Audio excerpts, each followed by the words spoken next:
क्या it's time for a complete judicial overhaul?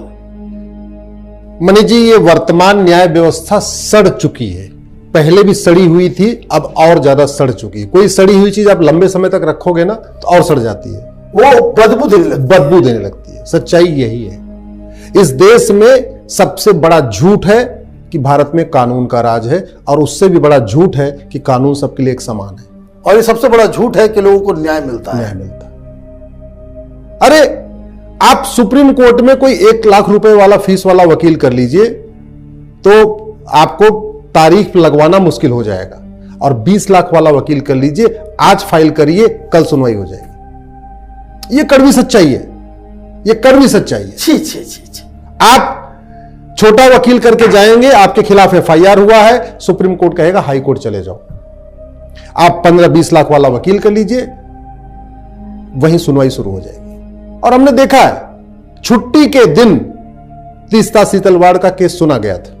आप मुझे किसी किसान का केस बताइए छुट्टी के दिन सुना हो, किसी मजदूर का केस सुना हो, किसी टीचर का केस सुना हो, किसी डॉक्टर का केस सुना हो, किसी इंजीनियर का केस सुना हो, किसी और मिडिल क्लास का केस सुना हो छुट्टी के दिन? तीस्ता सीतलवाड़ का हुआ। आप मुझे किसी व्यक्ति का बताइए जिसकी डे टू डे हियरिंग हो रही है जिस तरीके से, और रात में टेररिस्ट के लिए खुल जाती है। किसी और बताइए कि केजरीवाल जिस तरीके से हर हफ्ते केजरीवाल का मैटर सुना गया है, किसी और व्यक्ति का बताइए ना, किसी का और सुनवाई हुई हो, किसी किसान की, मजदूर की, आम आदमी की, आम जनता की, डॉक्टर, इंजीनियर, वकील, किसी और की बताइए अगर हुई हो तो। मैं इसलिए कह रहा हूं इस न्यायिक व्यवस्था को खत्म करने की जरूरत है। इसको जड़ से खत्म करके एक नई न्यायिक व्यवस्था लाने की जरूरत है। मुझे समझ में नहीं आ रहा है हम अपनी पुरानी न्यायिक व्यवस्था को क्यों नहीं देख रहे हैं। और ये मुझे तो लग रहा है कि अभी तो अंग्रेजों वाला सिस्टम है, देश के ऊपर अपना आधिपत्य स्थापित करने के लिए इन लोगों ने इस तरह का सिस्टम बनाया, और यही कंटिन्यू चल रहा है। मनीष जी, 5 करोड़ केस चल रहे हैं district court, high court, supreme court में। एक केस चलता तो एक परिवार टेंशन में होता। अगर मेरे ऊपर केस होगा तो मैं टेंशन में नहीं रहूंगा, मेरी पत्नी टेंशन में होगी, मेरे 2 बच्चे टेंशन में रहेंगे, मेरे माता पिता भी टेंशन रहेंगे। और 5 करोड़ केस है। 5 करोड़ केस है। एक केस में एक परिवार अगर एवरेज 6 आदमी का परिवार है तो 30 करोड़ भारतीय टेंशन में है, न्याय नहीं मिल रहा है उनको। और ये तो हो गया आपका district court, high court, supreme court. इसके पैरेलल में 5 करोड़ और चल रहे हैं। वो चल रहा है तहसीलदार के यहां, SDM के यहां, ADM के यहां, CO के यहां जिसको चकबंदी अधिकारी कहते हैं, SOC के यहां, DDC के यहां, चकबंदी कमिश्नर के। 10 करोड़ केस चल रहे हैं। मैं तो हाथ जोड़ जोड़ के थक गया हूं माननीय सुप्रीम कोर्ट से। आप इस संविधान के संरक्षक हैं। संविधान के प्रियम्बल में लिखा हुआ है जस्टिस हमारा फंडामेंटल राइट है आम जनता का।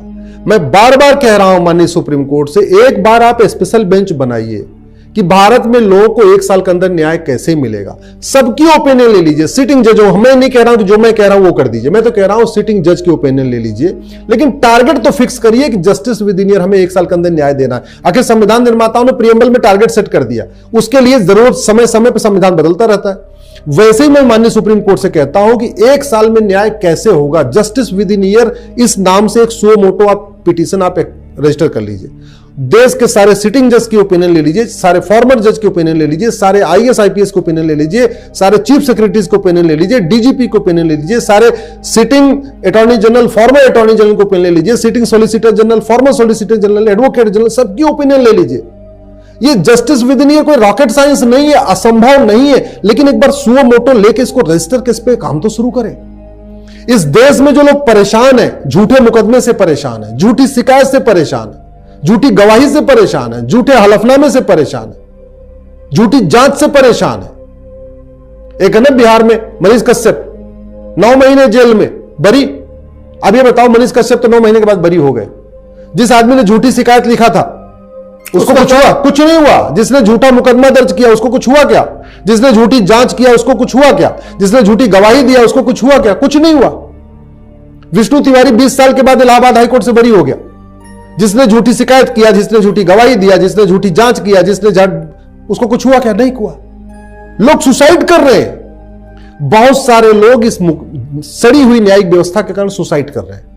इसके बावजूद मुझे समझ में नहीं आ रहा मैं क्या करूं। मैं तो यही लोगों से निवेदन कर रहा हूं, सब लोग बोलिए, इस पे लिखिए। आखिर हमारे पास छत्रपति शिवाजी महाराज का एक जस्टिस सिस्टम था, हमारे पास राजा विक्रमादित्य का एक जस्टिस सिस्टम था, हमारे पास रानी अहिल्याबाई का एक जस्टिस सिस्टम था, इसके पहले हमारे और भी पुराने और जस्टिस सिस्टम थे। जिन मुकदमों का फैसला 5 गांव के लोग बैठ के बरगद के पेड़ के नीचे, पीपल के पेड़ के नीचे बैठ के एक दिन में कर देते थे, 1 घंटे में कर देते थे, वो मुकदमे 40-40 साल चल रहे हैं। टैक्स का मुकदमा 20 साल 30 साल, जमीन में रेंट का, घर के रेंट का मुकदमा 30 साल 40 साल, जमीन का मुकदमा, अरे जौनपुर जिले में केस चल रहा है, 10 बीघे जमीन का मुकदमा है। एक आदमी कह रहा है कि मेरी वाली वसीयत सही है, दूसरा कह रहा है मेरी वाली वसीयत सही है। एक नकली है और एक असली है। अगर हमारे पास एक ऐसी व्यवस्था होगी कि जो झूठी वसीयत लिखाएगा उसको 10 साल सजा होगी, हमारे पास ये व्यवस्था होती कि जो झूठी वसीयत बनवाएगा पैसा लेके उसको भी सजा होगी, जो झूठा आधार बनाएगा, नकली आधार बनाएगा, नकली राशन कार्ड बनाएगा, नकली डॉक्यूमेंट बनाएगा, उसको सजा होगी। तो नकली वसीयत बनती नहीं तो 40 साल से मुकदमा क्यों चलता?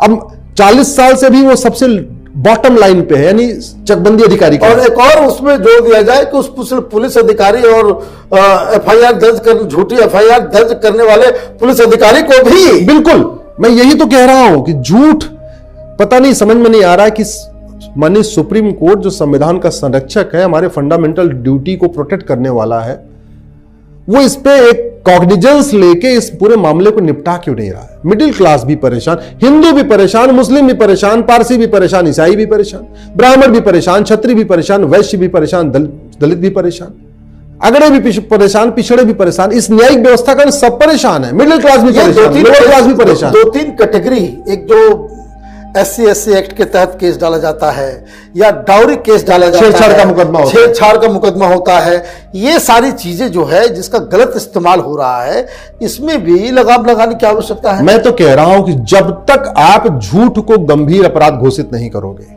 झूठी शिकायत को गंभीर अपराध घोषित नहीं करोगे, झूठे जो पुलिस में झूठा एफआईआर करे उसको गंभीर अपराध घोषित नहीं करोगे, जो पुलिस वाला पैसा लेके सत्ता के दबाव में झूठी जांच करे उसको गंभीर अपराध घोषित नहीं करोगे, जो आदमी झूठी गवाही दे रहा है किसी पैसे के लालच में या किसी दबाव में, वो गंभीर, बस आप केवल झूठ को गंभीर अपराध घोषित करिए, झूठी शिकायतों को, सारा का सारा व्यवस्था अपने आप ठीक हो जाएगी।